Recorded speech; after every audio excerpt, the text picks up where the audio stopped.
کی گئی ان کے مطابق یہ لازم تھا کہ پاکستان میں 23 MAF ملین ایکڑ فیٹ پانی کی اسٹوریج لازم ہو.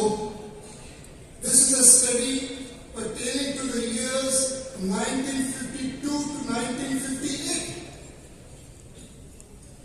لیکن آپ کو پتا کہ آج پاکستان میں صرف 13.5 MAF اسٹوریج کیپیسٹی ہے. اتنے سال گزرے, اتنی حکومتیں تبدیل, 76 میں یہ تبدیل کر دی گئی تھی کہ اگر پاکستان میں ہر 10 سال کے بعد ایک ڈیم کی تعمیر نہیں ہوئی تو پاکستان میں انفارچونیٹلی قحط کی صورت پیدا ہوگی.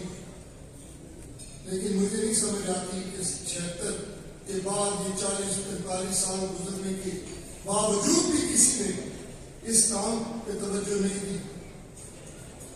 کیوں؟